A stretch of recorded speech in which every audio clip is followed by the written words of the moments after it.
Businesses all across America are struggling to find workers, but they aren't getting a lot of sympathy from President Biden. Check out this exchange with a small business owner. How do you and the Biden administration plan to incentivize those that haven't returned to work yet? Two things. One, if you notice, we kept you open. And I think it really is a matter of people deciding now that they have opportunities to do other things, and there is a shortage of employees. People are looking to make more money and to bargain. And so I think your business and the tourist business is really going to be in a bind for a little while. One of the things, we're ending all those things that are the things keeping people back from going back to work, et cetera. It'll be interesting to see what happens. But it was so nice of him to say, we kept you open. Wasn't that pleasant? Yo, Dagan, it's kind of weird that I am a small business owner, that I know more about economics than an 80-year-old president of the United States. If you pay more people, you're going to have to raise all the salaries, and then you're going to have to start letting go workers so you can afford the higher salaries, or you increase the price of your product, which then increases inflation, and that's what you're going to see. Did I just explain Economics 101? I think I deserve a Nobel Prize. So I have a 10-page article from the Wall Street Journal that I plan to read the entirety of it out loud in this segment about how much the goods that are going up in price, that companies are having to raise all these prices. Inflation's clearly become a huge issue for the White House, but Joe Biden keeps coming out and saying we're going to spend more money, so that's going to help inflation. And actually, people's wages, when adjusted for inflation, are going down. They're down in the most recent month, and they're down over the last year. But that is the one thing that I wrote down. We kept you open. Oh, he's such a benevolent king, and that business owner is just some plebe. That is the thinking of somebody who has been in politics for 5 decades. It's awful. Screw that. Yeah, it's definitely, it's only something, Jessica, a Democrat would say. Because a Democrat believes that the power of big government and that trumps anything like small business.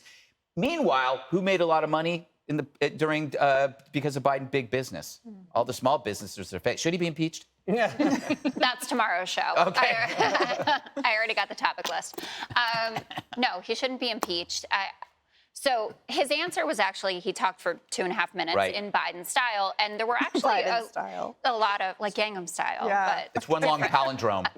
But there was actually a lot of sentimentality to it. He talked about how his father-in-law of his deceased wife was a restaurant owner up in Syracuse and desperately wanted him to stay to take over the business. And he said, like, God love you for what you do. I also want to point out, not that it doesn't mean that small businesses aren't struggling. That gentleman who asked the question owns 39 restaurants. It's not a mom and pop shop on the corner. People have been getting wiped out by Amazon for years, right? It's a different kind of thing. The inflation issue is definitely becoming a polling nightmare for Democrats, because their groceries cost more. I've seen a lot online. Bethany Mandel has been tweeting about the price of diapers. She just had, I think, her 5th child last week, and she's like, oh my God, I've only taken a year and a half out of this game, and the price is so exorbitant. And these are things people need. And if that continues into an election, you are going to have a problem. And he said, we have an economist, we have several who are saying that this is temporary. That is my hope. But there definitely needs to be a backup plan to this if it isn't something that's temporary and you want to stay in power. Did you just cite a Real Housewife? Bethany Mandel? Is she a Real Housewife? No. That's Bethany. That's Bethany Frankel. I think Bethany Mandel, she's a wonderful writer, and she has 5 children, and she's a stay-at-home mother who homeschools her children. Seth Mandel's wife. I don't know who these people are. She is a wonderful person who knows a lot about a lot of things. What about the price of diapers? Because you got a baby.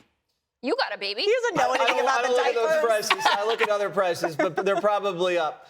He lied out of the gate. He said, we kept you open. Biden's party kept restaurants closed. Yeah. Not only last year, but into this year. And that was a Trump program that bailed out those restaurants, not him. And then to say that, we kept you open, Democrat governors were arresting restaurant owners who tried to open and fining them. And then you spelled it out perfectly. That's why we had the $200 fries, Gutfeld. Because you're competing with the federal government's $300 fake bonus. So you have to raise wages. You have small profit margins. Pass it on to the customer. Raise prices. That's why things are so expensive. And then he said the funniest thing. He said, spending $6 trillion will not increase inflation. It will decrease inflation. Yeah. And then he cited Moody's.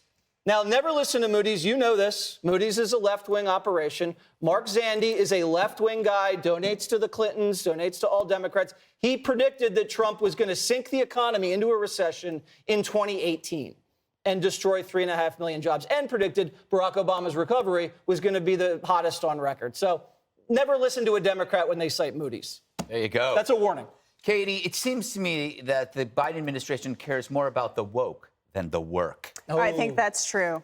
I think that was a good one, Greg. Thank you. As someone who grew up in a small business, the responses like this from politicians who have been getting paychecks from taxpayers, signing the back of them rather than signing the front of them their entire lives for 30, 40 years is really enraging. And when you look at the way that the Biden administration is importing millions of people, AKA cheap foreign labor, which obviously suppresses the wages of American workers at a time when people should be going back to work. And then you had today Jen Psaki saying that it's a workers' market. Well, why is it a workers' market? You would think that after a pandemic, when a lot of people lost their jobs, people would be clamoring to get back to work, to get back into the labor force. Instead, they're competing with the federal government, who is paying people with hard-earned taxpayer dollars not to go back to work. And then they have the nerve to say, you need to pay $15 an hour, no matter which city you live in, no matter what economic situation your town may be in. It's just such a naive, elitist argument to make. And the government can afford this, right? But the people that the government is competing against can't. They're saying that you should just raise your prices. That's what we're doing. So ridiculous. But that policy is ending, and he cited that. That was something that they did. But guess what? He admitted it finally. So forever, the White House was saying this has no impact on people going back to work, the unemployment. And then Biden admits finally yesterday that, yeah, we're ending those programs because it's preventing people from going back to work. Except all these new entitlements he wants to push through are not based on work. Right. There's you no can work collect requirement. them with no work requirement. My parents were small business owners, and you get screwed by the government over and over again. That's why I said screw them. All right, now. Hey, Sean Hannity here. Hey, click here to subscribe to Fox News YouTube page and catch our hottest interviews and most compelling analysis. You will not get it anywhere else.